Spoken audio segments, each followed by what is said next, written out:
Greetings, everyone, and welcome to the Rock and Roll Hall of Fame. My name is Nwaka Onwusa, and I'm the Chief Curator and Vice President of Curatorial Affairs here at the Rock and Roll Hall of Fame in Cleveland, Ohio.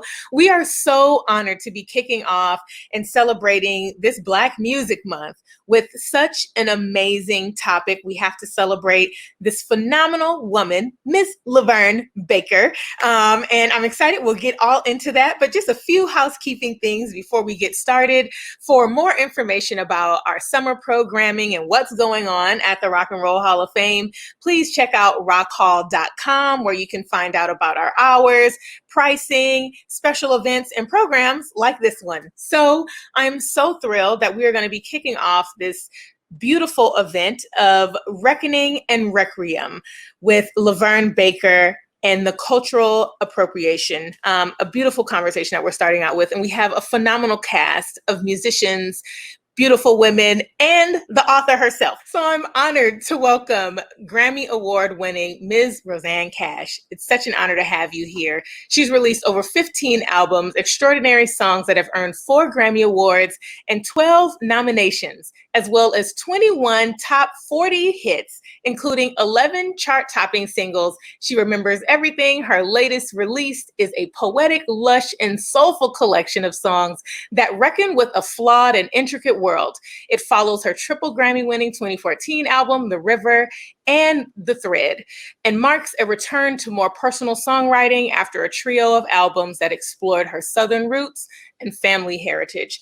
Cash is also the author, whose 4 books include the best-selling memoir, Composed, which the Chicago Tribune called one of the best accounts of an American life you'll likely ever read. Her essays have appeared in the New York Times, Rolling Stone, Oxford American, The Nation, and many more print and online publications. A new book, Bird on a Blade, was recently published by UT Press, combining images by acclaimed artist Dan Rizzi with strands of lyrics from a variety of Cash's songs. Last year, Cash was awarded with the Spirit of Americana Free Speech Award by the Americana Music Association and received an honorary doctorate. Let's please put some respect on her name and call her Dr. Cash, okay, from Berklee College of Music. So welcome, Ms. Rosanne Cash. I'm excited to bring on our next amazing female panelist, Siedah Garrett, a timeless artist known not just for her decades of award-winning singing and songwriting, but also for her humanitarian spirit. Siedah Garrett was first discovered by Quincy Jones and is toured internationally as backup to featured vocalists with Jones, Michael Jackson, Madonna, and others. She is best known for her co-writing Michael Jackson's mega hit, Man in the Mirror, come on, and having recorded as MJ's duet partner on his chart-topping Bad album lead, I Just Can't Stop Loving You. Garrett won a Grammy Award and earned an Oscar nomination for her song Love You, I Do, performed by Jennifer Hudson in the film adaptation of Broadway's smash musical Dreamgirls. Her second Academy Award nomination came as a result of co-writing The Real in Rio with Sergio Mendes from the blockbuster animated film Rio. As a recording artist, Siedah is well known for her timeless duets, including the top R&B single Don't Look Any Further with an ex-Temptation lead singer, Mr. Edwards. Artists have also recorded original songs include Mentor Quincy Jones, Diana Ross, Common, Aretha Franklin, Miles Davis, Earth, Wind and Fire, so many more. Siedah's music has also been extremely popular among film and television, and is featured in so many amazing movies and TV shows. We got to mention The Voice, Netflix's Fuller House, PlayStation. I mean, there's so many accolades. So without any further ado, Miss Siedah Garrett, we welcome you to the Rock Hall stage. I'm so privileged to be here. Really happy to be here. Thanks for including me. And congratulations, female Black Baldy, for being your new gig at the Rock and Roll Hall of Fame. I'm proud of you. So proud. You go, girl. Thank you so much. Our next panelist is Allison Russell. On May 21st, Allison Russell released her first ever solo project, Outside Child, on Fantasy Records. Russell is a self-taught singer, songwriter, and multi-instrumentalist, and co-founder of Our Native Daughters and Birds of Chicago. Raised in Montreal, Russell imbues her music with colors of the city, the light, landscape, and language, but also the trauma that she suffered there. It is a heartbreaking reflection on a childhood no one should have to endure, and at the same time, a powerful reclamation asserted from the place of healing, of motherhood, of partnership, and from a new home made in Nashville. The record includes many of her family members, including Yola, Aaron Ray, the McCrary sisters, Ruthie Moody, Jamie Dick, and so many others. And we are so excited to have you on this panel. Welcome. Welcome. I'm honored to be here with you all. And congratulations on your latest solo release. Awesome. Next, we'd like to introduce Ms. Margo Price. Price is a vocalist, songwriter, producer, guitarist, percussionist, and she is not wearing her heart on her sleeve so easily. Following her autobiographical 2016 debut, Midwestern Farmer's Daughter, and 2017's acclaimed follow-up, All American Made, following 3 sold-out nights at the Ryman Auditorium in 2018, not an easy thing to do, and Best New Artist for and her Grammy nomination in 2019. A lot of people think they know Margo, but rather opening up a hotline, she crafted an album to layer the intrigue and make people listen to her even closer. So Margo, we are excited to have you. Again, we're really looking for your heart on your sleeve on this conversation. So we are thrilled to have your voice in the room. Thank you. Thank you. Without further ado, the reason this conversation is started today, please let's welcome author Alice Randall. Alice Randall is the Harvard-educated author of novels including The Wind and Gone, Pushkin and the Queens of Spade, Rebel Yell, and Ada's Rules. She was the first Black woman to pen a #1 country hit as a co-writer of Triple X's and Triple O's, which celebrates Aretha Franklin's, and you'll have to correct me on the titling of that and how you say it. She's authored an acclaimed cookbook, Soul Food Love, which won an NAACP award, The Diary of B.B.B. Bright, Princess, and she also received the Phyllis Wheatley Award as well. She is teaching as a writer, as a professor in residence at Vanderbilt University, and she teaches teaches a course on soul food, African-American children's literature, and African-American film. A native of Detroit, she lives in Nashville, Tennessee. Please help me welcome Alice Randall. Please welcome. So awesome to have you, ladies. I think this is also historic for the Rock and Roll Hall of Fame to have this amazing panel of women and so many powerful women in their voices. So Alice, I mean, we're here to celebrate Laverne Baker, second female to be inducted into the Rock and Roll Hall of Fame. We're honored to talk about her legacy, her impact, and the things that continue to reverberate. Alice, if I want to pass the mic to you to share a little bit about the book with our fans and visitors who are watching. Thank you, Nwaka. I have a new book called Black Bottom Saints, and it's filled with 53 saints, a lot of them who are Black women artists. And Laverne Baker, the second woman in the Rock and Roll Hall of Fame, is one of them. And I'm just excited to be with this extraordinary panel to create a feast a word feast in honor of Laverne, to give her a monument. Yes. So let me just tell you a little bit about Laverne Baker to get us all started, because we don't know enough about her. Laverne started off her career performing in Chicago in the 40s as Little Miss Sharecropper, wearing overalls and a straw hat, singing the blues. One of her last public performances was at Madison Square Garden. She wore silk and performed some of her signature songs that helped birth rock and roll. In between was a career marked by both artistic theft and artistic generosity. Let's start with the generosity. I always say love is a strut and hate is a stumble and joy is radical. So let's start with the generosity. Yes. Laverne was ushered into the music business by her aunt, Memphis Minnie, an extraordinary guitar player, singer, and advocate for other women in music. LaVern inherited art and activism from many, with LaVern recording an album of Bessie Smith standards in 1957, giving Bessie a spotlight when her work was largely being ignored and forgotten. Those are some of LaVern's triumphs. The artistic theft was aesthetic and economic. LaVern would be robbed time after time by the singer Georgia Gibbs, who copied her recordings so closely, monetized LaVern's phrasing, changing so little, it was hard to distinguish one record from the other by ear. LaVern went to court seeking relief from the theft. The courts denied her. LaVern took out a life insurance policy on herself and named white Georgia Gibbs the beneficiary. This was an innovative and act of political performance art as I've ever encountered. But none of it worked. In 1966, LaVern literally moved off to the Philippines, where she could negotiate a degree of luxury and freedom for herself, singing in a bar in a tiny town called Subic. She moved halfway around the world to put herself and her sound beyond the grasp of thieving hands and beyond the gaze of eyes that appreciated the beauty of her voice, but not the beauty of her brown body that produced it. Understanding continuing in the music business in America for LaVern to be too much like sharecropping, LaVern stole away to a self-imagined, then self-acquired freedom.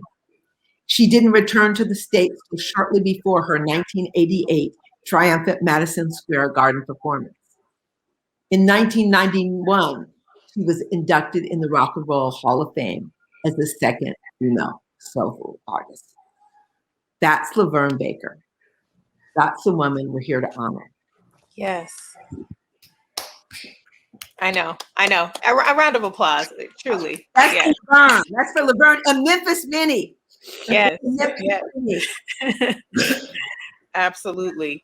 So I think we want to get into our first question, talking about your novel, Black Bottom Saints, is to shine a light, like you mentioned, shining a light on so many notable Black female artists across the board. And if you haven't read the book, please check it out on Audible. You can get the physical book. I mean, it is so good and so rich. I mean, it'll make you, and it also has cocktails after every chapter. So there's there's multiple reasons, bonuses to be reading this book. But Alice, I don't know if you want to ask this, but as Black women, for Black women, who do you think are notable Black female singers and songwriters who functioned as public intellectuals, but were not recognized as public intellectuals? So we're talking about LaVern. Thank you, Alice, for shaping this narrative of who LaVern is. But to the panelists, if you can, anyone who's comfortable answering this, who are some of the Black females who you've recognized as public intellectuals in this space? Well, the first person that came to mind for me was Nina Simone. Mississippi, goddamn. Come on. And Young, Gifted, and Black. I mean, how radical were those songs in that time? And also Billie Holiday, Strange Fruit. Absolutely. And even Aretha Franklin, I just watched her documentary when she demanded to receive a production credit for one of her albums that she produced. But the head of the record company was like, no, we've never done that for an artist. We've never done that for a woman artist. We've never done that for a Black woman artist. So she was shot down at every stage, but she refused to finish recording unless she was given that title. So she used her power to get her just due. So I applaud and honor her for that. I mean, these are women who took a stand and stepped in front of the bullet to prove their point or to make their point. And some of them paid a very hefty price for that. Yes, totally agree, Siedah. In the book, we also, Alice, you mentioned Ethel Waters, Eartha Kitt, who's another baddie who, I mean, totally is just turning the world upside down. Della Reese and obviously Laverne Baker. Sorry, go ahead, Alice. Let me jump in and say, Rosanne schooled me to a song. First, say that I think Billie Holiday is not recognized enough as one of the most important public intellectuals of the 20th century. She didn't write Strange Fruit, but she took her Black body into dangerous places to sing it in real rooms. Yes, she did. And and when you introduced me with to Ethel Waters' song about the lynching, when we but let me throw that to you, Rosanne, because you a Strange Fruit, I'm glad you brought that up, because when we did the conversation with Angela Davis, I asked both of you, what song should a white person never sing? And I said I thought it would be Strange Fruit. And Angela said there are some Black people who don't deserve to sing that song, which would kind of hit me. But going back to which women, I revere Sister Rosetta Tharpe. Yes. I think that she had a significant as an intellectual in the public sphere, but she was her spirit was so out there for when she first came up in the 30s, 40s, 50s. You know, she was clearly bisexual. She went from gospel music to secular music and was playing in, you know, the Cotton Club in Harlem and these places that gospel singers did not go, risked losing her entire gospel audience by doing that, did it anyway. And she did it with such freedom and confidence that the gospel audience eventually came back to her. You know, she's kind of a lesson in embodying who you are, letting the chips fall where they may, and succeeding in spite of that, in a time when it was almost impossible to succeed in that way.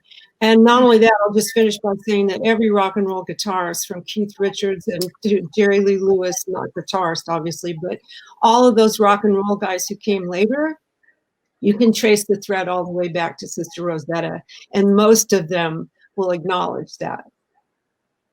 Absolutely. Miss Rose, Dr. Cash. does make a stop in Black Bottom Saints, because the way she plays the guitar, oh my God, destroy a kind of cultural redlining that men want to draw around guitar space is their space. And Rosetta like dashed right through that. Yeah. Come on. She was the originator, exactly, the innovator. I mean, I just think about how within every genre of American song, at the root of that is Black innovation and Black women's innovation. And I really think about, I mean, when I was growing up, for me, Tracy Chapman and her writing and her activism and her openly proud, gay, dark Black womanism was so revolutionary for me, because I had grown up in a white supremacist household in an all-white family, and I was told every day how inferior I was and how Black people had never contributed anything to anything, despite the fact that my father's favorite musician, my adoptive father, I should specify, his favorite musician was Elvis, who would not exist without Big Mama Thornton, without Sister Rosetta Tharpe, like was derivative and was acknowledging of that until his manager shut him down, you know, in acknowledgement of the Black women that had inspired him. But I grew up just thinking, you know, I grew up being allowed to listen to Elvis and mostly Baroque and classical and romantic music. And as far as I knew, there was someone who looked like me couldn't write a song, you know, until I went on a trip with my uncle when I was 9 years old and he played me Tracy Chapman's Tracy Chapman. And that was the beginning of freedom for me. That was the beginning of me slipping out of the chains of my bondage. And I don't think she's recognized enough as the brilliant poet laureate of our, you know, international poet laureate that she is. Incredible, iconic class, pushing through glass ceilings, being, you know, a sort of less, feminine, femme presenting woman. Just her honesty, her clarity, her clear activism through every song, her pushing for equality through every record. I mean, I just feel like we don't acknowledge her nearly enough. Wow, Allison, that's a deep. That is so deep. Oh my goodness. So, I mean, leading up, this makes me think of our next question, regarding, and let's just dive right into it, regarding appropriation, appreciation, and being in conversation, which we are now. And this is definitely a safe space, a place where we want to have conversations like this, that we need to normalize these conversations, getting through the tough stuff so we can progress and move forward and acknowledge and celebrate such trailblazers. So moving into a cultural conversation is the relationship between Sippy Wallace and Bonnie Raitt. Now, Alice, we had a really great conversation about this, and I don't know if you want to lead into this question, but I want to just ask to all of you panelists, who are some of the Black women that you all have covered or recorded that you feel are in conversation with the originals as opposed to replicating? I know that's a deep question there, but I want to just see, how do you draw on the line between appropriation and appreciation? And that's really the nuts and bolts of it. If I think I'm understanding your question correctly, I think so much is about acknowledgement and remuneration, right? Yes. If Georgia Gibbs had copied Laverne note for note and then cut her in fairly to what she had a hit with her song, right? If she had cut her in on that, it would be a very different story now. If it would be her going, where I learned to sing this is my favorite singer. I'm basically a Laverne Baker impersonator. Glad y'all like it and you can hear it because I'm white. And now I'm going to give this money, to the originator. That would be so different. And so it's acknowledgement and equity, really, isn't it? Right? I do think in some ways it's true that imitation is the highest form of flattery. And it's a matter of if there is active oppression of an entire community and a lack of acknowledgement of their contributions and a lack of remuneration for their contributions, and an artist from outside of that community makes a very good living off of it, then you have this schism that is really wrong. It doesn't feel right, And so I do think it comes down to acknowledgement and equity and consent, of course, also consent. Consent. Yeah. That part. If you're going to do something, if you're going to record, consent. In this day and age, consent. I mean, I can think of so many examples with Black male artists, but definitely, to have Black female artists to be marginalized. And this conversation is one of many where we're totally reckoning to having a moment of reckoning, to acknowledge and give consent and to celebrate and to do all of these things. Siedah and Alice, I saw you guys nodding earlier. I don't know if you had anything to add to Allison's comments. For me, appreciation is key, and acknowledging where you got your style from, your gift from, it's more important than we think, because it gets in our soul and it makes us think we're not that important, and because of the way we look, we can't present our art. We have to place our art on a white face in order to be appreciated for what it is. Mm-hmm. I remember, just slightly off topic, Chaka Khan is the reason I sing. Every group I was in as a kid, they had to include Chaka and Rufus in the repertoire or I wasn't singing, okay? When I started singing, I was privileged to sing demos for songwriters that wrote the song Through the Fire. And when I sang the demo, they told me it was for Chaka Khan. I was like, perfect. I got this. I sang the song, and when I sang through the fire, to the limit, to the wall, the writer said, no, why are you saying fire like that? Why don't do that? I said, that is Chaka. You don't understand. That is the way Chaka would sing the song. And when she sang the song, it's my demo. Every lick is my because I live and breathe Chaka Khan.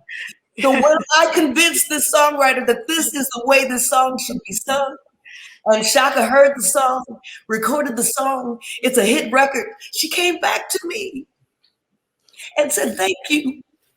Because it was because of that and the way I sang that song that Chaka felt it for her, and it became a hit song. And she told me she changed the way that she produced her demos because of that moment. It was just great. I have a huge appreciation for Chaka Khan, and I appropriated her style for the demo for her to sing. So in that respect, I think my appropriation was appropriate.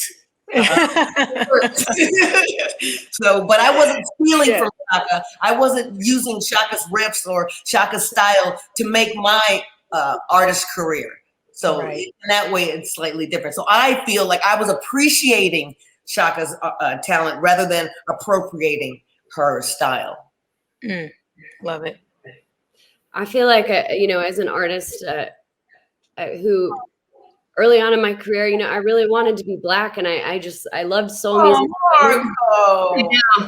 I'm still working on it, but I'm not there yet. But I used to cover James Brown, and If You Leave Me, I'll Go Crazy, and I do Etta James, like Tell Mama.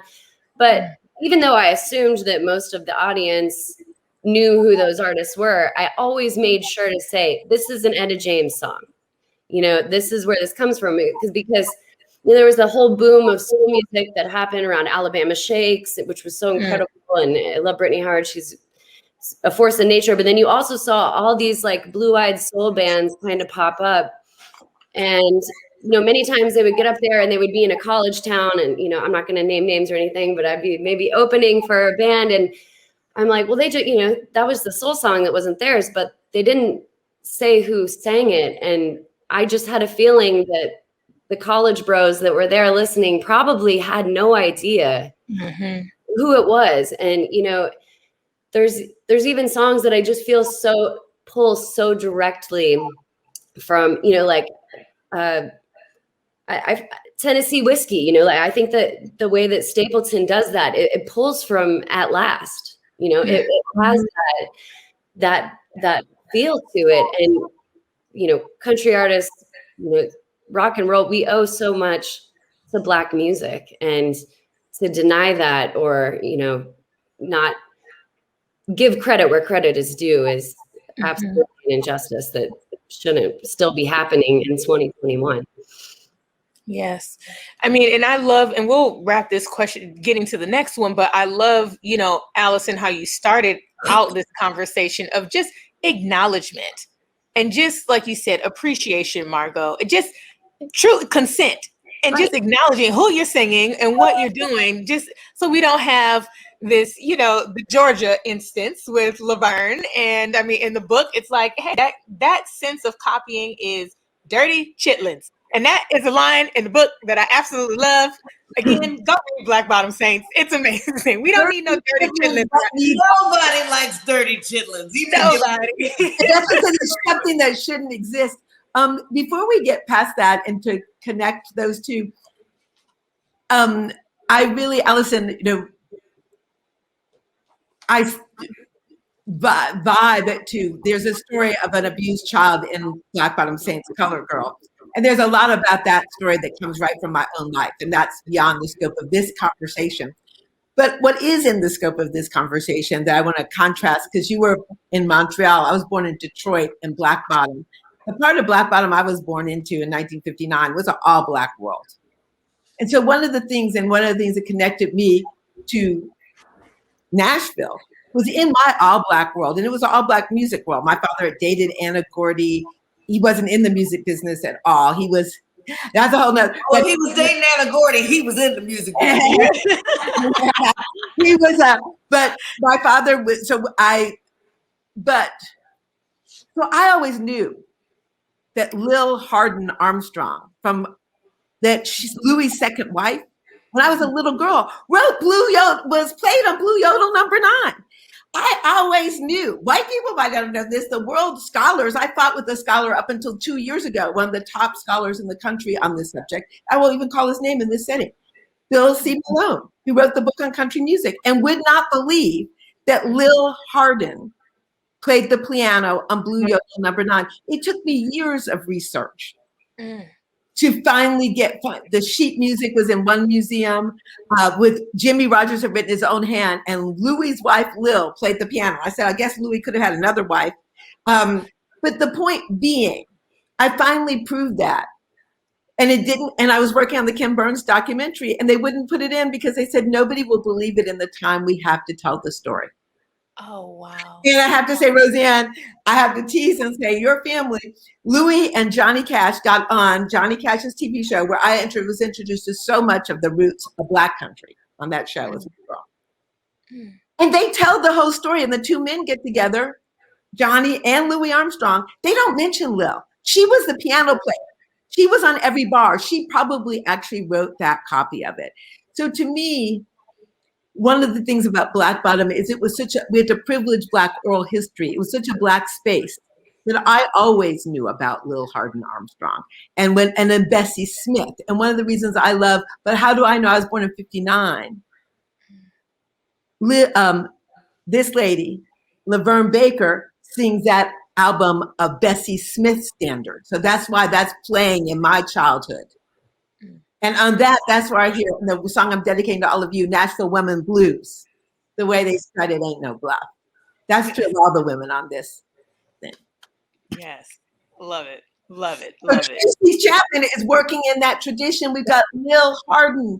She's coming back. And Bessie Smith, when you talk about a large, dark Black woman, don't forget Bessie. Bessie Smith, the queen. And Tracy is building on Bessie. But because she was so country, people don't always give her due.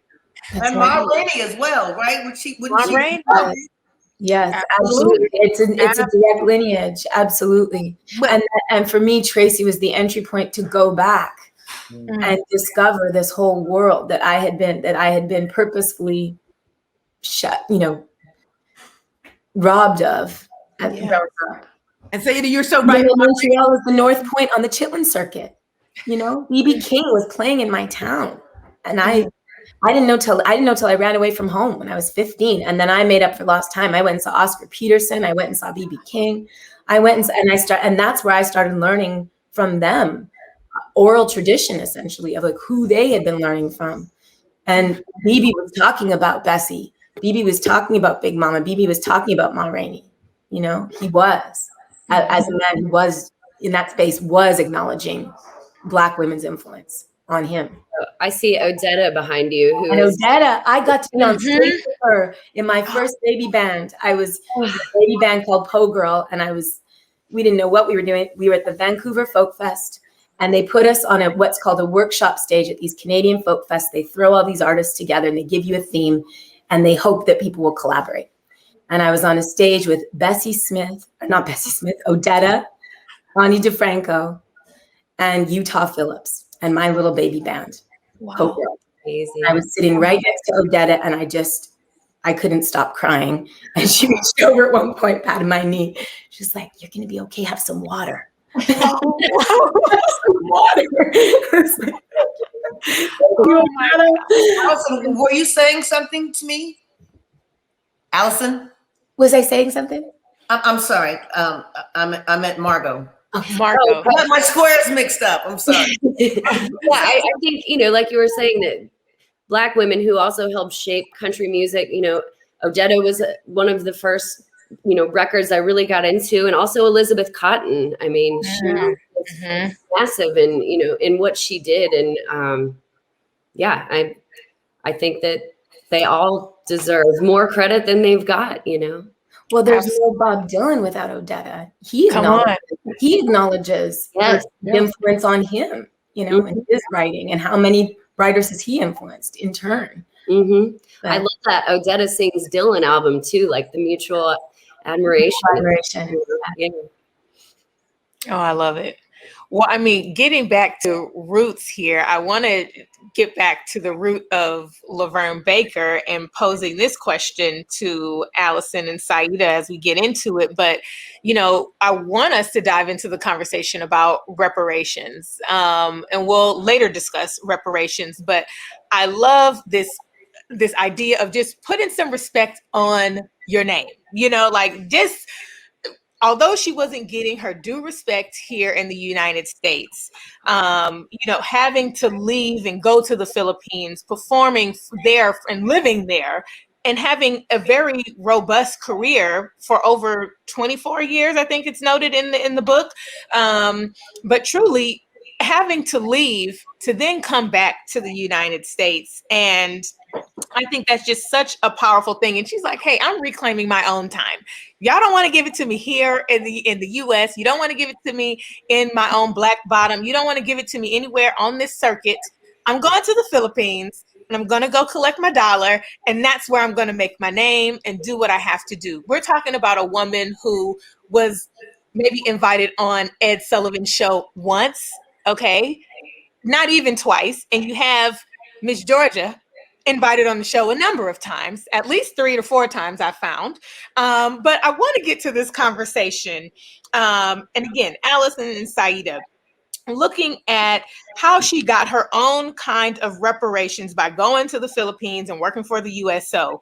How are you getting your own reparations in the music? When one door closes, another one opens.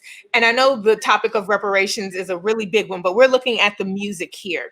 Siedah, you mentioned a great point about Aretha Franklin reckoning with these producers. Like, that's reclaiming your reparation. Yes. That's my credit. That's mine.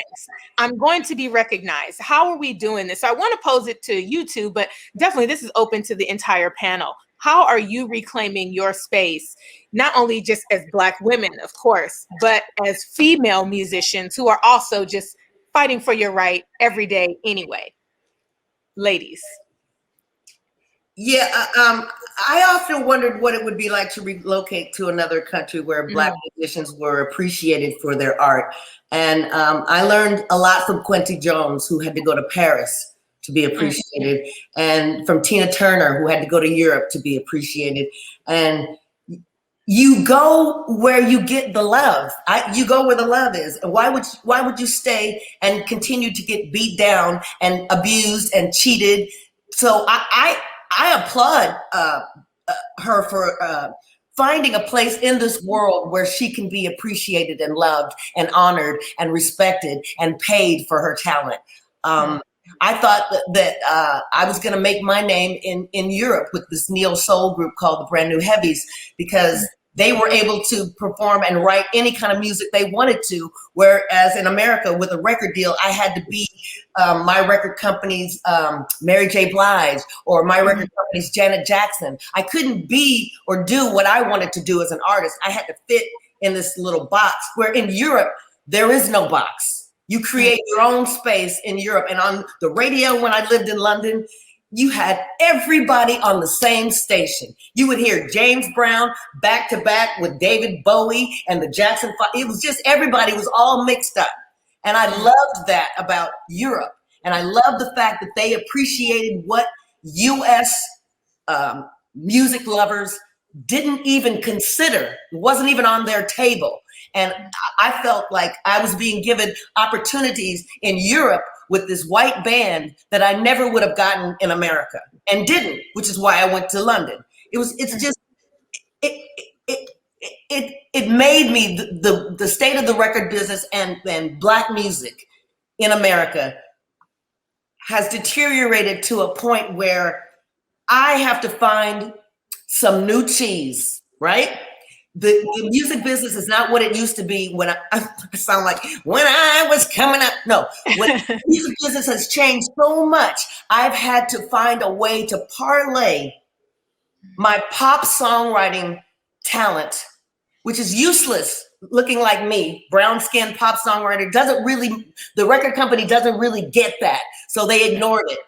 I had to, because I couldn't get signed as a recording artist, I had to somehow find a way to parlay my songwriting talent. And I chose Broadway.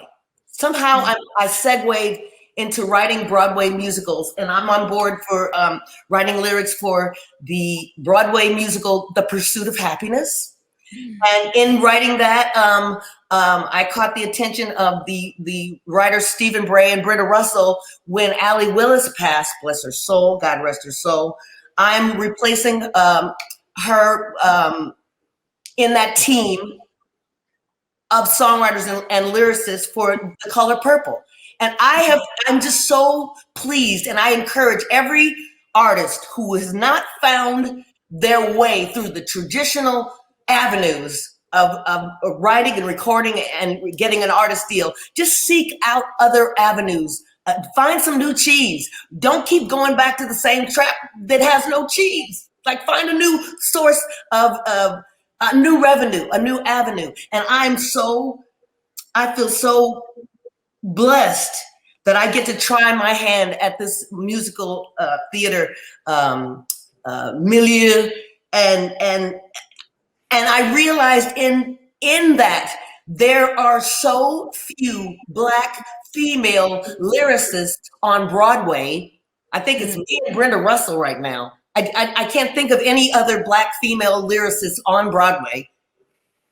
And so when I realized that the scope is so narrow, this is a way for me to get in. So, and I'm going for it. For me, the field is wide open. So I encourage anyone within the sound of my voice, if the path that you are on is not working, find a new route, find a new way. And I would now descend from my soapbox. No, this is so inspiring. I love that. And the words to the young musicians and musicians out there, young or old, like just finding a new window. Allison, did you have something that you wanted to add? Sure. First of all, Siedah, thank you for sharing so openly and generously. It's fascinating for me to hear your experience, because I've been so outside of the industry really for 20 years. Like, I've been in groups that we were always flying. You're only 22. What you talking about, girl? Well, I turned 42 on May 30th. What? Yeah. Hey. I'm not a baby. I was born in 1979. Oh my God, Black and I've been like, don't get carried away, Allison. It's such an interesting thing, because I've been so outside. There were doors, not only that I didn't know were closed, I didn't know it was a door there, you know? And it was so, for me, what has made a difference for me as a musician is coalition with other women, Black women and LGBTQIA+ women. And that has changed my life. Forming Our Native Daughters, with my chosen sisters, Rhiannon Giddens, Layla McCallan, Amethyst Kia, that changed my life. That's where suddenly people started to take notice of me as a writer. I've been writing songs for over 20 years, but it was in forming that coalition, being part of that. And Rhiannon Giddens was the prime mover for that. She brought us together. And I think she brought us together very specifically because she was so sick of her sisters being ignored. You know, she'd been shouting from the rooftops. She'd been trying to, she's for years been trying to advocate for me. And she was like, finally, like, I'm going to make this band where you have to see that there's 4 of us at least, and there's more, but there's 4 of us in this space of like kind of, more in the rootsy Americana world space, writing songs, many more, obviously, but we're close sisterhood. And we made a record called Songs of Our Native Daughters.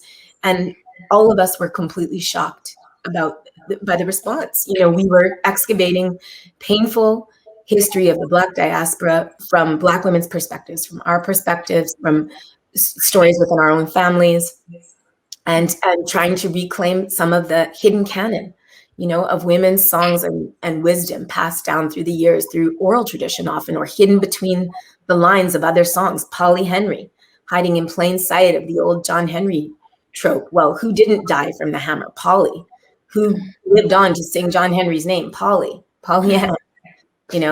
Who raised the kids and kept doing the work that her man did, but it killed him and it didn't kill her. Polly Ann, so we wrote Polly Ann's Hammer, and we wrote these songs, we wrote our stories. And suddenly it was 5 stars in The Guardian. It was people picking up on this record. We were shocked, you know, and it was the first time that Jonathan Bernstein, beautiful journalist at Rolling Stone, specifically wrote about my song Kashiba, and suddenly some doors started opening, you know, and I was able to get a grant because of that press from that project. I was able to get a grant from the Canada Council. And I'm lucky as a Canadian that we still do have some arts funding. And I got a grant to write and record a demo. But that demo, which we recorded in 4 days with Rosanne's son-in-law, Dan Nobler, amazing producer and dear brother, chosen brother, producing. We recorded it in 4 days. And I thought I was in denial that I was even making a solo record because it was so far out of anything I imagined ever doing. You know, just a habit of abnegation, essentially, of self-negation for my whole life that was taught to me in my childhood by a white supremacist family. Very hard to break those certain patterns, very hard to break. And for me, it was always, I want to disappear within the group. And I was sort of uplifted and held by my community of chosen family and friends who were like, we believe in these songs and we believe in you. Let's go make this record in 4 days at the Sound Emporium. And you know, Dan and my partner threw me a listening party because I still was like, oh, I don't know if I'm going to share this record. And it wasn't until there were 40 of my closest friends in a room, we're all crying together, that I was like, okay, I need to do something with this and grow some ovaries and face my history and, you know, get this out there. And then with Brandy Carlisle, my beautiful, you know, sister, chosen sister, who called up the head of my now label, Margie Chesky, going, you have got to listen to this record. It was advocacy from other women in my community that's changed my life. That's changed my family's life, that plucked my family out of poverty during a pandemic, literally. You know, not that we're rolling in riches, but now I can write what you were saying, Siedah, where I dug down into, I can write no matter what is going on. I can write no matter what is going on. That's what I do. That's how I express myself. That's how my life has been changed by other Black women writing their truth. So I need to be brave and write my truth so that my daughter knows that her mom did everything she could to break these cycles of bigotry and abuse and violence and diminishment, of dehumanization, right? We humanize ourselves and each other by telling these stories and singing. Yes, absolutely. Siedah, you had a finger up. Yes, you said early on that you have a daughter who is lighter skinned than you. Does she look like a white child? She looks like a mixed child, but if she's with a white person, for example, one of my chosen sisters is white. We lived in a neighborhood in Madison where we were on the road a lot, and my sister was nannying for a little bit. And the neighbors invited my daughter to come use the pool. And I got home from tour and they realized I was her mom. And the invitation, that was it. They pretended they didn't know our family. Wow. And they had some gathering and I saw Proud Boy stickers and Confederate flags and was like, you thought my kid was white. When you invited her over to the pool, because she was with my white sister when they met. But yeah, but I would say, no, Ida looks mixed. Yeah. Wow, this conversation is so deep. I'm like, we can go in so many. And it is so good. It is so good. And Allison, thank you so much for truly sharing your truth, like you mentioned, because it does connect us all. And we see it like that we're more similar by building each other up and, you know, and raising you up I'm just grateful for your confidence and your voice and for you using your voice for such a time as this. None of those experiences were for naught. So I just, in the spirit of sisterhood here, we're all ladies on this call. I absolutely love it. And it brings me to this next point of when I was reading Black Bottom Saints and I got to this chapter or week in the book because it's by weeks. And this week or the story about Anna Gordy, again, talking about a sister who you don't often hear, Miss Anna Gordy, Anna Records, 1958, before Motown.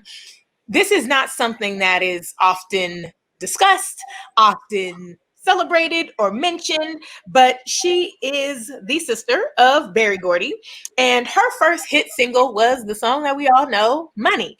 And when we're talking about appreciation versus appropriation, we're not just talking about art and aesthetics. We're also talking about keeping the food on the table, and we are just, it comes right into this conversation that we just had, and we already touched on some of these nuances, but I couldn't pass this up. So putting food on the table, paying for the bills, roof over your head, as you mentioned.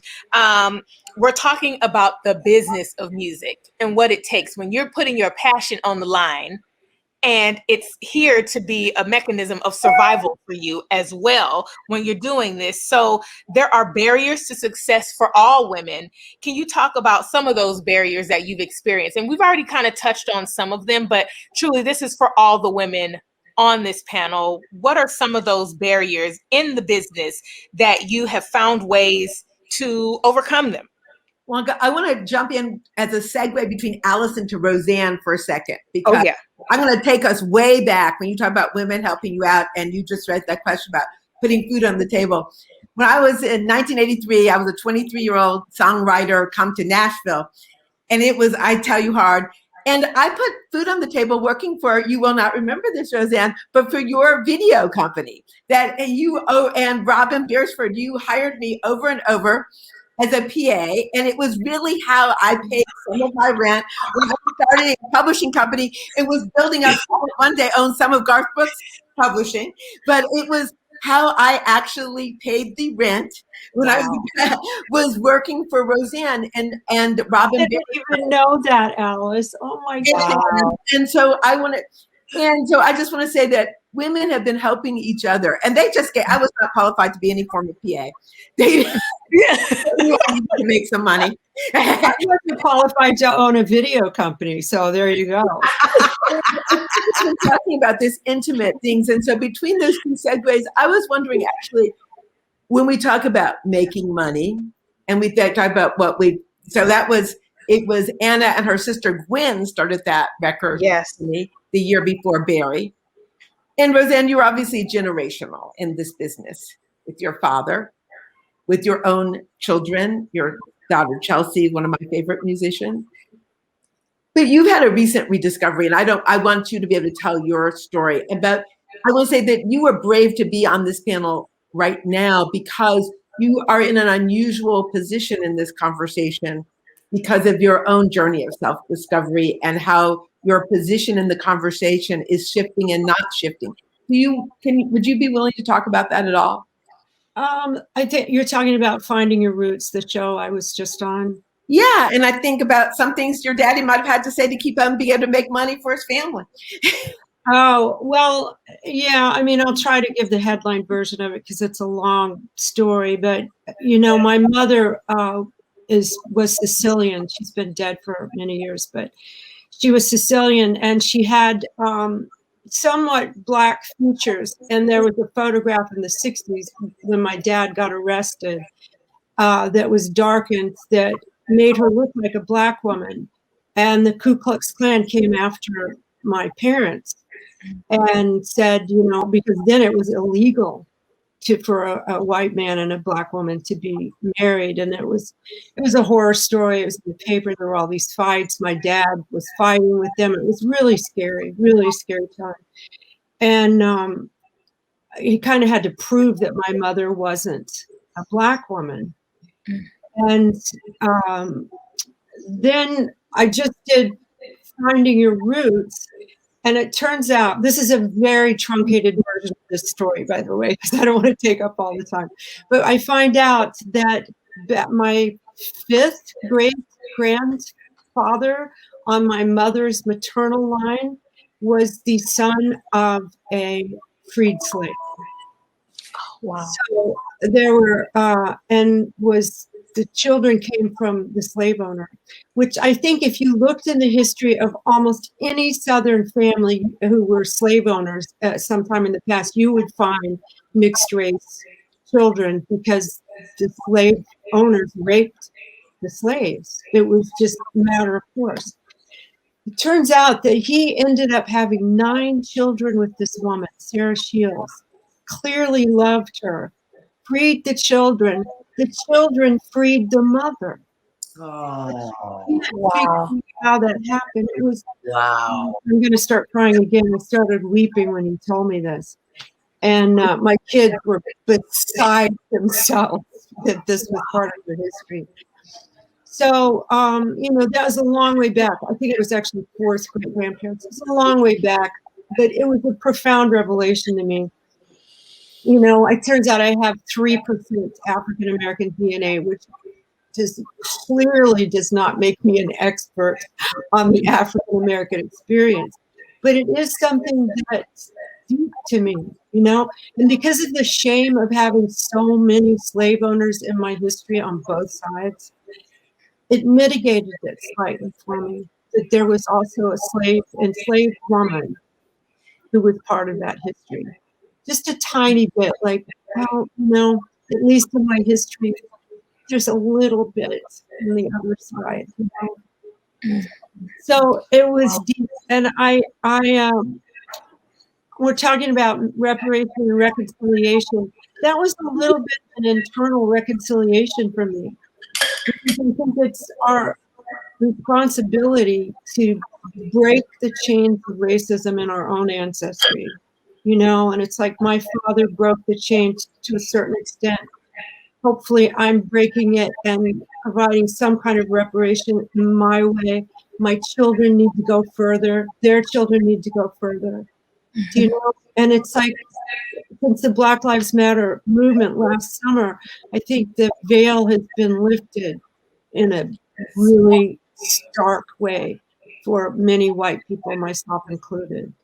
And I know that almost everything I do, well, what I do as a musician, I owe half to the Delta and half to Appalachia. And that half I owe to the Delta is all Black, And to not acknowledge that is not just disrespect, it's sacrilege. One of the things in this moment of reckoning and reconciliation in America, and it also relates to Canada, is that these are family stories. I mean, the tragedy of American racism and slavery is people actually sold their own daughters and sons and raped their own nieces and nephews. This is of the signers of the Declaration of Independence. The majority of them bought and sold, whipped and raped slaves. So it's a family story, and it needs family healing and family trauma. But family abuse is abuse. And we are in this moment. In fact, it's probably more painful for recognizing it from your family. And I think we are in that moment, though, of reckoning, because we're acknowledging this common experience. I'd say they think that 80% of American-born Black people are, quote unquote, part white. That's how common these terrible experiences were. Sure. But a certain large percentage of white people are fine. But it's a family history, because I always like to say, in America, how African all Americans are, from the music to Faulkner's language to the food. Our very understanding of freedom, life, liberty, and the pursuit of happiness comes probably from Thomas Jefferson observing some enslaved Africans being more or less free.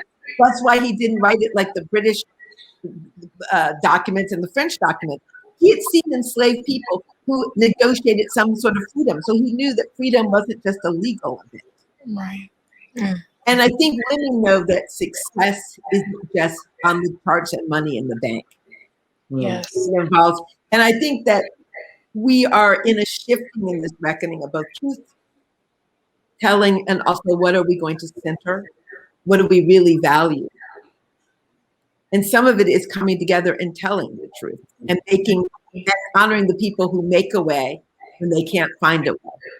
Yes. I'll just say one more thing about that. That's very beautiful, Alice. I look for those women, for those artists in general, but right now we're talking about the women who kind of rise above all of that to provide some kind of continuity between those stories of trauma and the stories of expansiveness and enlightenment and deep artistry that we have now. And I always think of Mavis Staples when I think about that. Who embodies love and justice, and she never sways from that, ever, ever. I was just part of a tribute to her at San Francisco Jazz, Bonnie Raitt and I and Liz Wright and some fabulous musicians. And she is, you know, she's the same. She, like, who she is pure heart and soul. And she's never wavered from that. And you know, she had to take some slings and arrows along the way. You know, this is a woman who's been doing this over 60 years. And you can never imagine her saying a bad word about anybody. She just leads with love. And that's inspiring. Leads with love. That is, oh my God, Mavis is you, Dr. Cash, you're absolutely right. Stop. I love putting respect on that. I'm so excited for you. I don't know, like that, even reading that made me run. I was like, yes, like, come on. You are so amazing. I'm fangirling. So no, I'm here for putting respect on everyone's name on this panel. But you are so right. Mavis is just truly one of those beautiful beacons. I would say she's another one that we also need to add into this conversation, who's still carrying the torch and still doing this work. Oh my God. You know, we touched a little bit on, again, the barriers you've experienced. Margo, did you want to share a little bit about any barriers in the business and how you have overcome them, or how you have not overcome them, how you still, this is the sister circle. So we are here to put it all out, but wanted to hear from you on that, if you had anything. Yeah, I'd love to add something. You know, when I recorded my debut album, I had already been in town 13 years, and, you know, like Allison, I had been in all these different bands, and I just couldn't seem to find that door that was the elusive door. But, you know, when I finally, you know, made that album and I started sending it out to different labels, and I remember getting a reply from a label that is based in Georgia, and they wrote me back. They wrote me back a reply that said, "We're sorry, we already have 2 women on the label." And it just blew my mind. You know, this was like 2015. Wow. And now looking back, it's like there were no people of color on the label. I was so shocked by the response. I mean, it hurt so much to read that. And as, you know, the Black Lives Matter movement has come to light, I have realized how uneven it's been, and, you know, how white so many of these organizations are. And about a year ago, when I put out my third album, it was July, and I had been invited to perform on the Opry. The Opry was empty, you know, no one was in there, but I was really conflicted because I just was kind of realizing, you know, how few people of color are on there. And of course, everything was going on with Lady Antebellum and Lady A and all that. And so I got up and I gave a little speech. It was very brief. And, you know, I have since to be invited back, but I simply said, I hope that you invite more people of color and, you know, and try to make this more inclusive, because being a white woman, it's been so hard to get my foot in the door, you know, despite I knew I had a great record. I knew I had great songs, and I cannot even imagine what it is like for people of color out there. So no, you can't. No, you can't. I want to claim a name, since you said the Ryman on this, Linda Martell. Who's the first Black woman to sing country on the stage of the Ryman. I've written about her. She's still alive. And I really, when we talk about reparations, I really want to do something. We all need to be sending some money to Linda Martell. She has an amazing voice. She was an amazing songwriter. She also chose great songs. She dared be sexy when people didn't want Black women singers that were doing country to look sexy. And, you know, Linda Martell, we don't call her name. LaVern would want us to be calling out Linda Martell's name. Yes. I want to point out, I want to say Reese Palmer has been shouting about Linda Martell has named her show Color Me Country after Linda Martell's trailblazing record, and recently shared, and I've reshared and I've donated, Linda Martell's daughter is trying to make a documentary about her mom and her mom's life. And there is a GoFundMe for that. And I know I've shared it on my socials and I've contributed to it, but I would love to see that go viral. I would love to see her, become a member of the Opry. I would love to see all of these things happen. And Margo, I will say to you, I think what you said had an effect last year, because I made my Opry debut on May 28th. And my beautiful, openly gay sister Amethyst is making her Opry debut in 1 month from now on June 29th, like just at the end of this month. So you said, Brittany Spencer, gorgeous goddess. I adore her. I got to do a song with Brittany and Brandy for Jimmy Kimmel recently.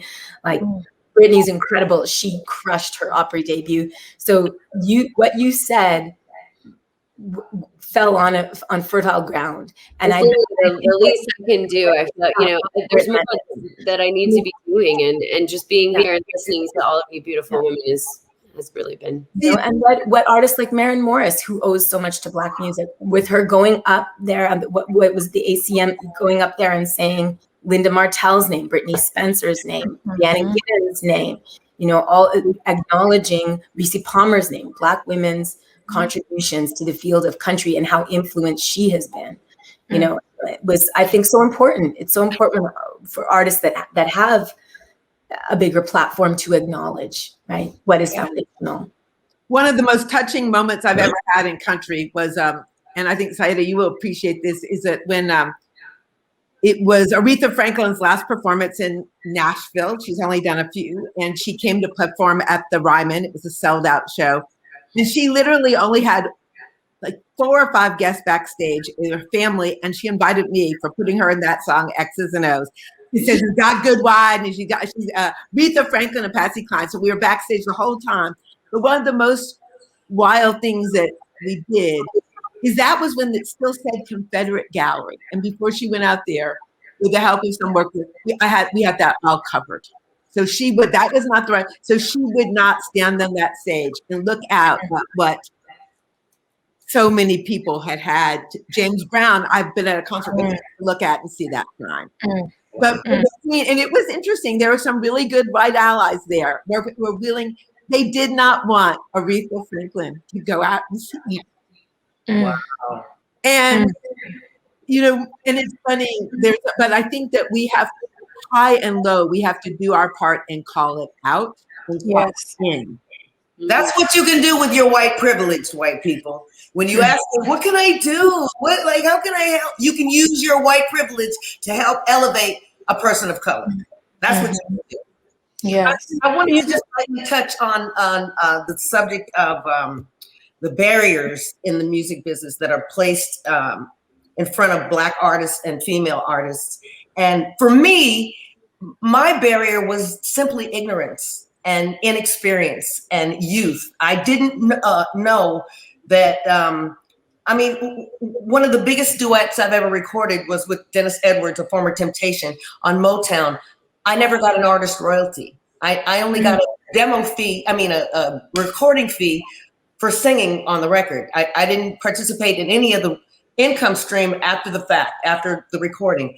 And also, I was featured on one of the biggest duets in history, Michael Jackson's I Just Can't Stop Loving You.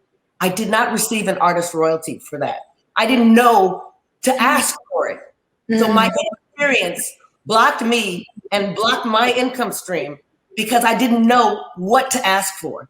And in order to fix that and to change that from ever happening to any other new artist, what you must have in place is a good manager and a good lawyer who will be advocates for you because they know you don't know. You're young, you don't know. So if you have those people in place to advocate for you, you will not be screwed out of royalties and payments that you are justly due.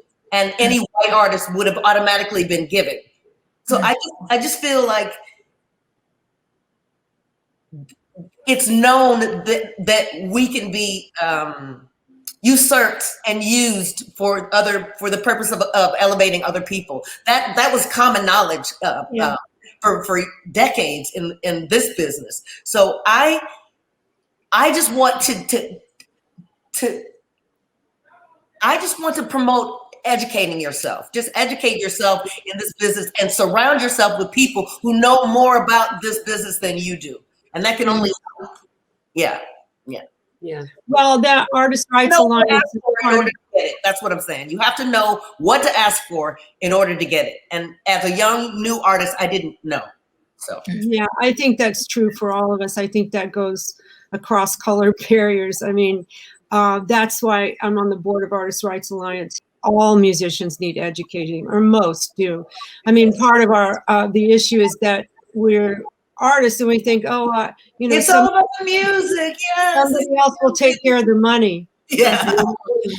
I mean, John McCrae of the band Cake, he put it really succinctly to me. He said, it's time to grow up. Particularly in the digital age when it's so complicated.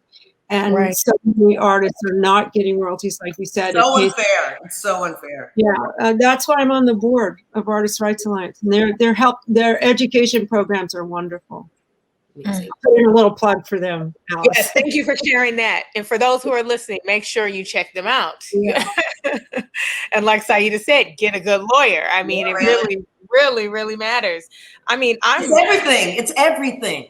It so matters. I was just getting choked up by just listening to everyone's stories here. So thanks for giving me a moment to capture my emotions here. But I think we're going to get into another emotional topic. Getting back to Laverne Baker. And Alice, you started this conversation initially by talking about the health challenges that Laverne experienced by, suffering from diabetes and having her leg amputated. We're here in the Rock and Roll Hall of Fame, so I can't glaze over the fact that we're in the Rock Hall and we are reckoning with our own things here in this space and how we talk about women in rock and roll and what is rock and roll and how we redefine what that all means. And I'm so honored to even just be sitting in the chair and in this room as a curator, the chief curator here. First Black hello. For the Rock Hall. All right, to be rewriting the narratives. And when we're looking at women's place in rock and roll, how we tell the story. Alice, you mentioned this, talking about the family, the narrative on food, the body, health, opposed to the male narrative, which is so popular, which we have had so much of, just the stories of being on the road or being on the tour bus from the male perspective. Drugs, sex, rock and roll. Drug, sex, and rock and roll, baby. And that, and that's the story that you hear. And it's a prominent one, but we are turning those narratives over. And I'm so excited with even the class that we have that we're inducting this year, from Tina Turner to Carole King to, right? So many, the Go-Go's. We have an amazing cast, even from last year. The females that we've inducted, but truly wanting to hear from you all as artists, as creatives, and how do we wind up, telling the not so much the drug, sex, and rock and roll, but as women, hearing from you, how do we change that narrative in the space of how we give consent, how we acknowledge women, and of course I'm grateful that I'm a Black woman and just a woman to be able to pull these other nuances out. But what are some of the things that you've seen in a museum space like the Rock and Roll Hall of Fame, where we're telling these stories, or they're not even in here, or these women are not even a part of the narrative? I wanted to see what changes do you think should happen for female rockers who are coming into the Rock and Roll Hall of Fame? And Alice, I think that's still right on track. Let me know if you had anything you wanted to add to that. Just how do we change the rock and roll story when we center women in the picture? Yes. What do we start looking at that we hadn't been looking at before? I want to, can I say something first? So I wrote, when the Me Too movement was, at its height, I wrote this piece for Billboard magazine about this very thing, about how bad behavior in men was used as a marketing tool. Mm-hmm. bad behavior in women was not tolerated. And that bad behavior in men that became kind of codified into this marketing plan, abused women. I mean, we suffer. I know that I ran into that a lot, and I'm older than all of you, I think, but in the late 70s, 80s, there was a kind of payola that was expected, and there was rampant sexism, and some of it was dangerous, and whatever. But the story has to change because I'm getting confused. I wanted to say so much about this. I know a lot of women who gave up because it was too painful. They couldn't deal with it. And that was heartbreaking. They gave up what they loved most, who they were in this world to be, because it was intolerable what they encountered. That's not to say that I was stronger, and that's why I stuck around. I was lucky, and I just had this kind of persistent, I was stubborn, I kept my head down, I kept showing up for work for over 40 years now, and that's all I've done. And I've ended up working with mostly men, and you had your little space, there wasn't the community that you young women are talking about. I'm actually jealous of that. And you inspire me. Allison and Margo, I mean, you're young. It just moves me so deeply when you talk about, you're so aware and like awake to issues of color and issues of gender, and you build these communities. And I don't think I knew how to do that. I wasn't that smart in 1982, but it does have to change. And I think the way to do it is exactly what you're doing, so that there's strength in numbers, that some things are not tolerated, that there is actually a range of bad behaviors, just kind of dumb garden variety, bad male behavior. Yeah, whatever, you made a bad pass, forget it. But the other end of the spectrum, you sexed a 14-year-old, you're done. That's it, canceled. So I think that we've overcorrected in some ways, that we just kind of cancel all of it, and that's not actually right. I depend on young women to show me how that's happening. Having said all of that, when I was last at the Rock and Roll Hall of Fame, I went down in the costume closets, and yes, you guys let me hold Janis Joplin's one of her sweaters. Oh my God, I'm so glad you brought that up. Oh my God. Oh my God. It was Janis Joplin suffered so much being a white rocker.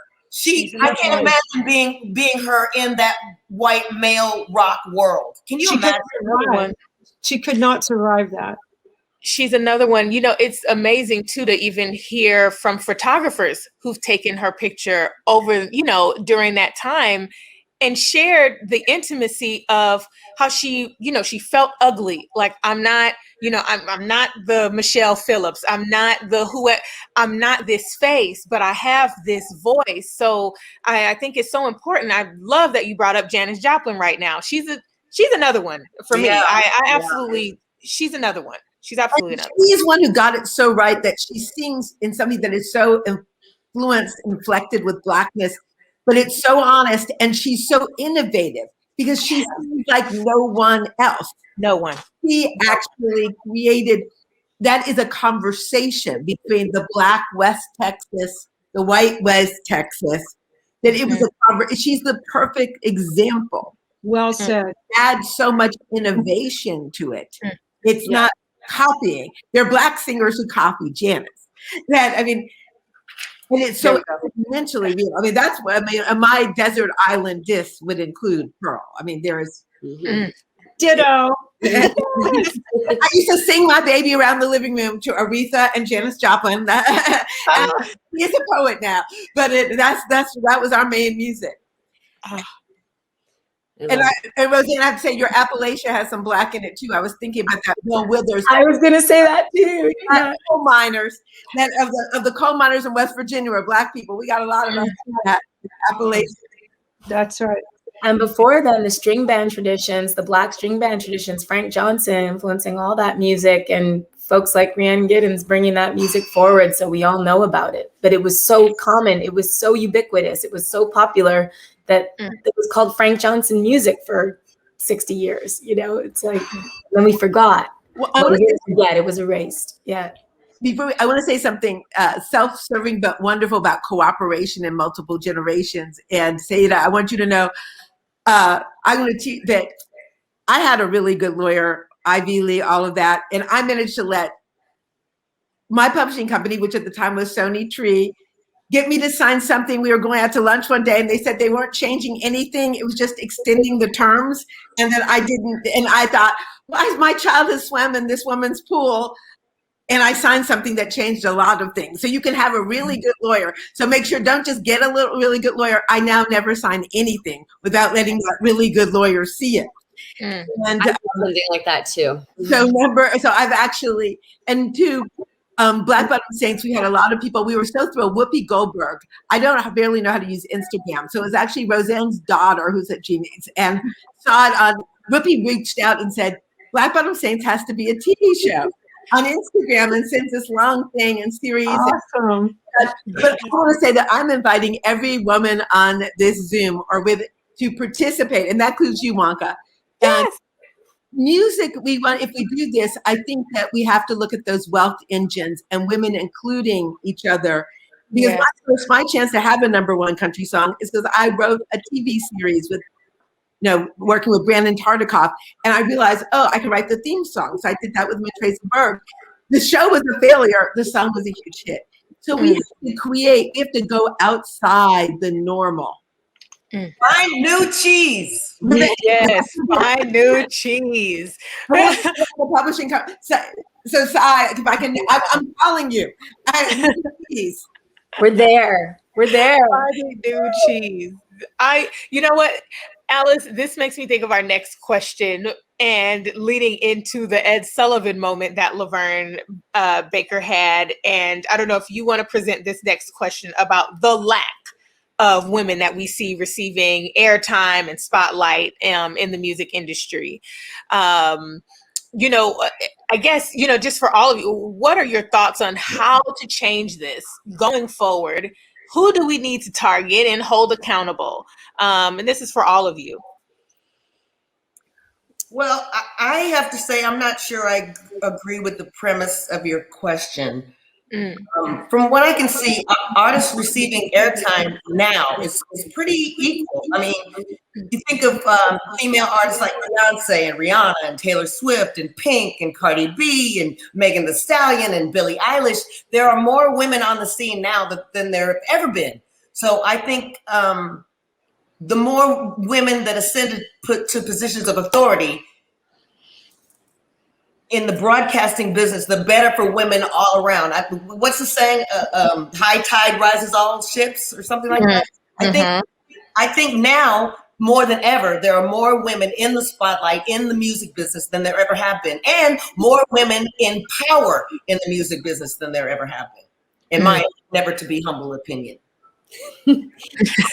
I think in the pop world, that is very true. And I think that in the country world, we have a really long way to go as far as, radio play and being inclusive with people of color. Like I've said, just so many organizations and award shows and, where it's like every year, on the CMAs, it's going to be a white man. It's going to be a white man who wins. And that's who's going to be nominated. It's going to be 5 white men.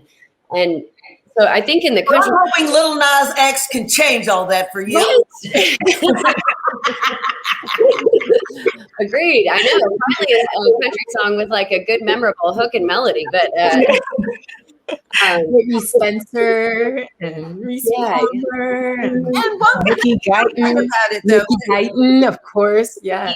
But there are not as many women producers in any of the media. They're gatekeeping. Gatekeeping is going on.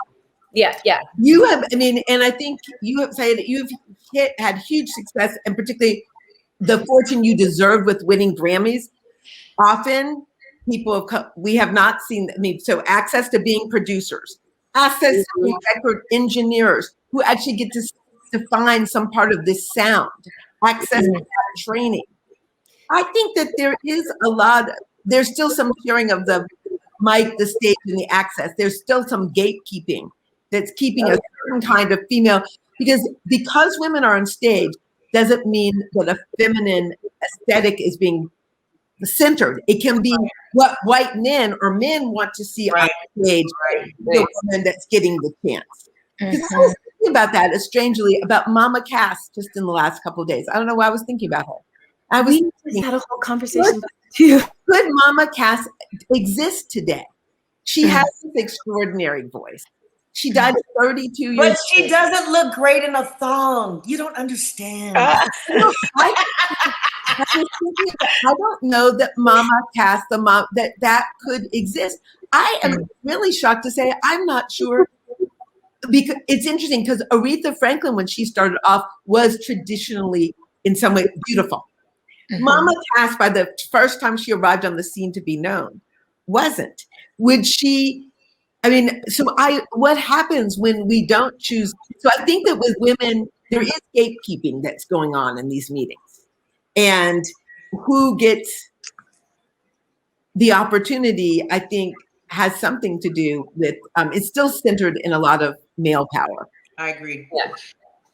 So it's always heartening to me that our ideas of what is beautiful are changing too. Like, why isn't Mama Cass is gorgeous, you know?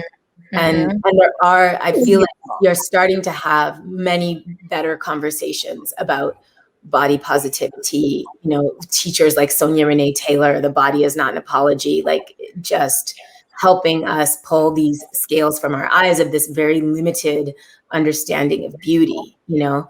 And I think about, Mama Cass is a style icon. Actually, I was oh my gosh. And just but also like because she was a plus size woman, does that not make her beautiful? Like, do you know what I mean? I disagree with that premise. I think there are many beautiful plus size women. Like my sister Yola is a stunning goddess. She's a vision, you know, and she's a plus size woman. Brittany Howard is a stunning goddess. And she's only the third woman to win the best rock song ever at the Grammys, right? She's crazy. Jamie is such a powerful, you know, just broke through all kinds of ceilings record, in my opinion, as a first solo statement for her coming off of Alabama Shakes, and also changing ideas of what does a beauty and style icon look like. To me, she's a beauty and style icon. I've spent most of my life as a very large woman, and my grandmother is bigger. She describes her proudly as bigger than 3 houses, and I love that. That is she was a stunning woman, the most stunning woman I ever knew. I've only gotten smaller in the aftermath of 3 years of breast cancer, so I do not idolize. You got me from the wrong side. I do not idolize. I love being 225. I spent a lot of time up there. Well, I was fine, fat, and fantastic in my own. There we go. Beauty in all shades and packages. But I only say that. But I still. That's why I still wonder if a Mama Cass, in that way, this space. And I know that there were some people. I respond very differently, and they prefer this. There are doors that open for me now that didn't open for me at 225. I will just say I've experienced that. Yeah, that is very interesting that you can compare and contrast those experiences. And I can say that I go back to I'm Rosanne's days, that when I weighed, one of the reasons why I was a young woman in the music business and a young woman in screenwriting, I put on weight because I got so tired of people hitting on me all the time. Wow. It was actually so exhausting at 100. Wow. I got tired of it. But it was actually, so I know that it was a shift in what they perceived as attractive, and it gave me some space. Yeah. It gave me some time to stop having to fuss at people. But I think that these are very complicated dialogues, and I certainly say that I think literally almost everyone is beautiful, and that is, I have to say, I cannot say that about Donald Trump. There may be a few other people, but with that one exception, I truly tried to think of certainly as everyone is being beautiful and called into their own original beauty. So I completely agree with that. Donald Trump is a beautiful pig. What are you talking about? So I want to give the mic to Rosanne, Miss Rosanne Cash. I know we have to wrap soon, and we're going to be wrapping this conversation, but want to give you the floor, and then we'll get into some last comments here. Well, I'll make my last comment because I do have to go soon. But apart from style and appearance and all of that, I get uncomfortable when I feel myself too deep in a conversation about being on the outside. Because it plays, for me personally, it plays into this sense of musical low self-esteem. If I feel that I'm on the B team, or that I have to think of myself as being on the B team. You know, that's why I never liked that, the designation of women's music, because I always felt like it's music, it's good or it's bad. I'm not the B team. I'm not kind of an accessory to the real musicians. Do you know what I mean? Yeah. Not to say that the feminine experience and community is not important. It's essential, in fact.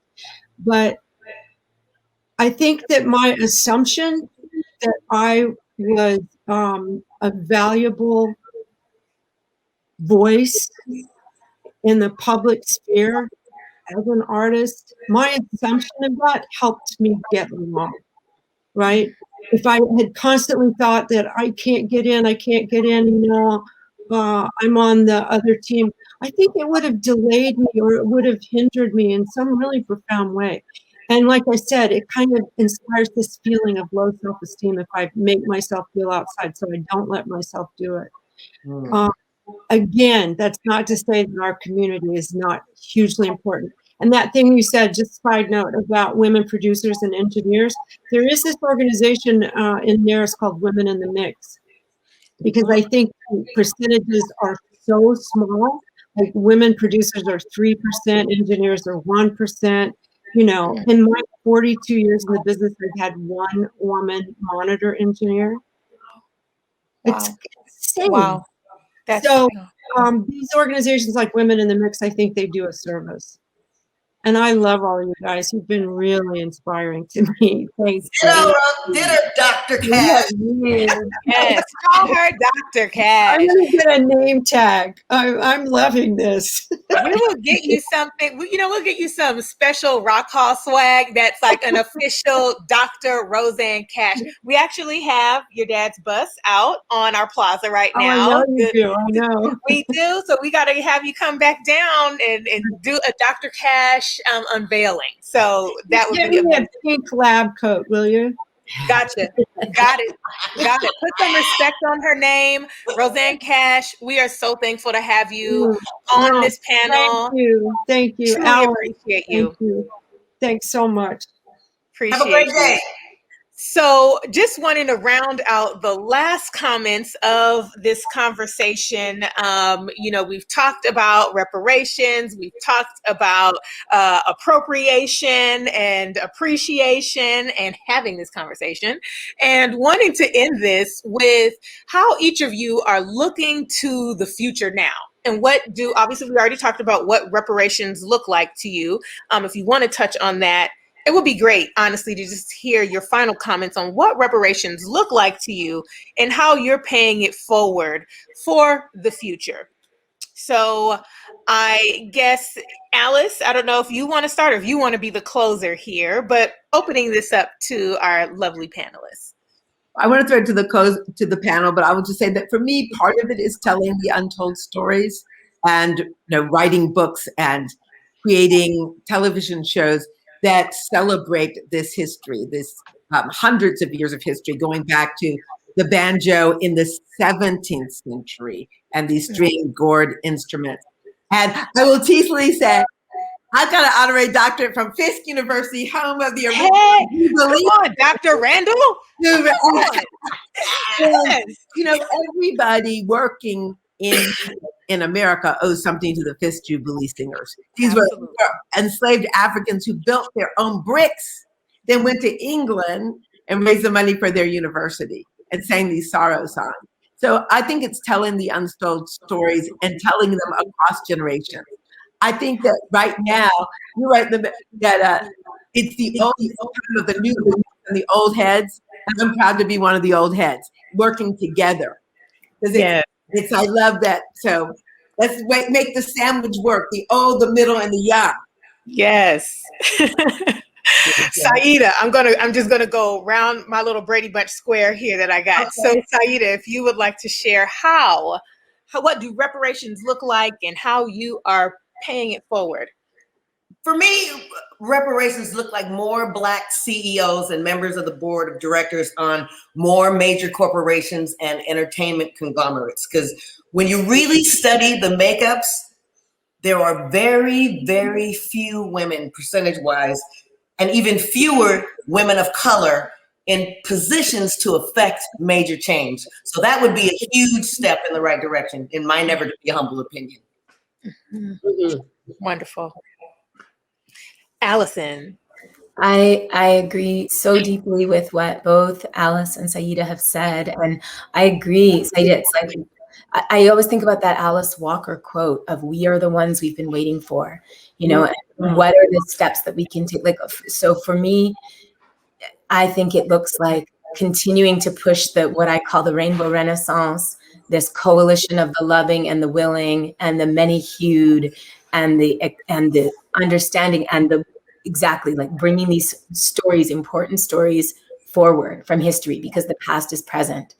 And it's also showing up and doing work that's outside of my comfort zone. Like for the first time this year, I threw my hat in the ring to become a member of the board of directors for the Americana Music Association, which is sort of the milieu that I work in primarily. And I got voted onto the board, you know, and so I'm learning about this other side of the industry, which is affects so many things, and is exactly as you say, Siedah, like it affects, people can only see what they can see. Right. And they need a certain perspective, and they need other perspectives, you know, and that's why it's not the most comfortable thing for me to do, but I felt like I needed to do it. You better get comfortable. I'm trying. Yeah. Or I can just continue to be uncomfortable and keep saying what I believe to be true. There you go. I'm just awkward for life. There's no changing it. Yes. That sounds like the title of a children's book, Awkward for Life. Awkward for life. Yes. Margo, please share your thoughts. Oh, before Margo says, I have to say this. I used to want to be blonde too, Margo. So I understand you wanting to be Black, because I wanted to be blonde. I mean, it's just, oh, yeah, identity crisis. I am, for me, I just am trying to pay it forward in ways like, like Siedah was saying with, getting more Black women, Black members of the Recording Academy and of the Americana Music Association, and seeing like Ruby Amanfu, get there, and she just got that seat. That makes me so happy. That's why I do get in there and vote, so we can have more diversity. And, just educating myself of the history of all music. But there was one other person I wanted to bring up in this conversation, and that was an artist by the name of Swamp Dog. I teach Swamp Dog. Right. Yes, that album cover where he has a rat and a cat, and he's wearing a right on. Wait a minute, who is it? Who's the artist? Swamp Dog. What he did. Every time you say the name, someone's talking over you, so I didn't hear. Swamp Dog. Oh, Swamp Dog. Okay. Fugees. Yes. I love that. And the meaning behind him riding the white rat. I was lucky enough to have a really long FaceTime conversation with him over quarantine and the pandemic.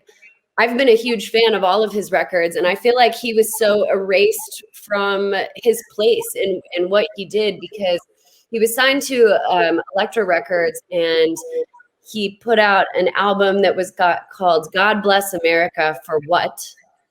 And it made them really angry, and they dropped him, and he had already pre-sold a ton of records. They never got sent out. He never got his due.